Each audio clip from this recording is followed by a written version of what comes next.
سلام به دوستای عزیزم، امیدوارم که حال همگیتون خوب باشه. امروز میخوایم با هم یه سوپ کدو حلوایی درست کنیم که خیلی لذیذ و خوشمزه است.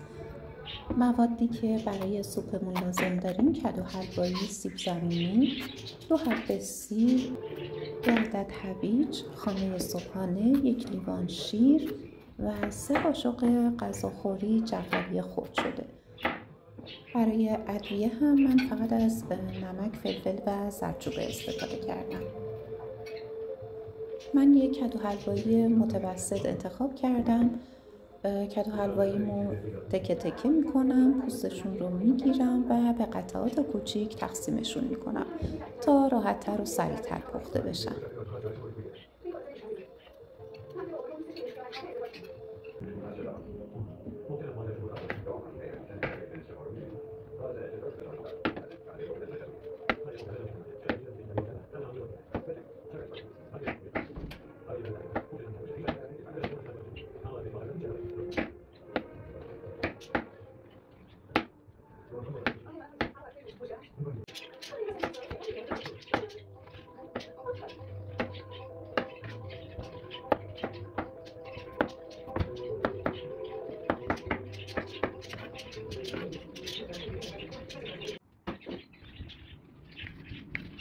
بعد از اون 2 عدد هویج و 2 عدد سیب زمینی که داشتیم رو هم خرد میکنیم.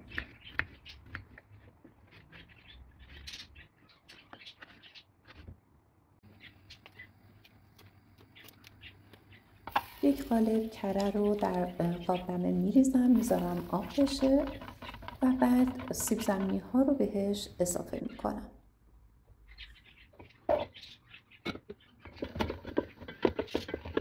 یه مقدار خیلی کم سیب زمینی ها رو با کره تفت میدم. بعد سیب له شده رو بهشون اضافه میکنم.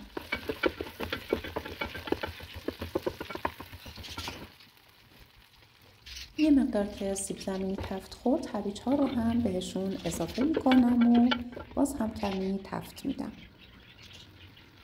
و در آخر کدو حلوایی ها رو هم به مخلوطمون اضافه میکنم.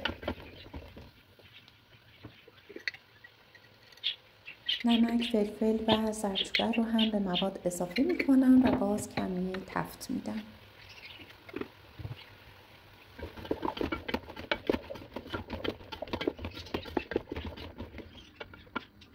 حالا مقداری آب جوش به موادمون اضافه میکنم و اجازه میدم که مواد کاملا پخته بشن.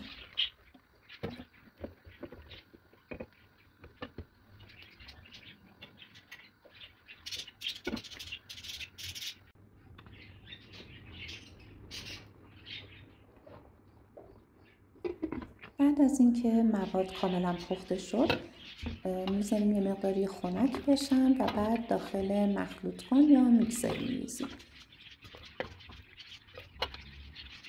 مواد رو کاملا میکس کردم تا یک مایه یک دست و لطیف به دست بیاد.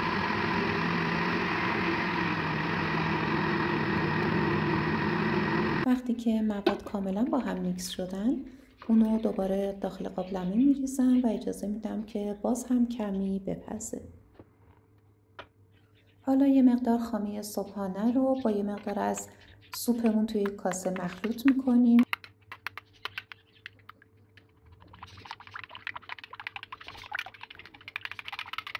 و بعد از اینکه کاملا یک دست شد، به مواد سوپمون اضافهش میکنیم.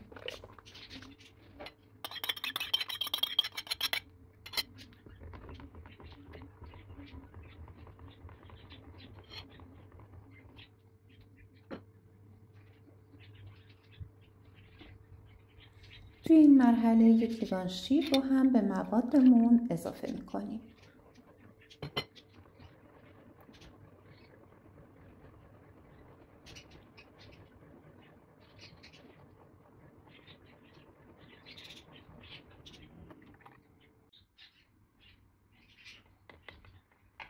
در مرحله آخر هم 3 قاشق غذاخوری جعفری خرد شده رو به سوپمون اضافه میکنیم و اجازه میدیم حدوداً 10 دقیقه بعد از این باز هم سوپ بپزه تا کاملا جا بیفته.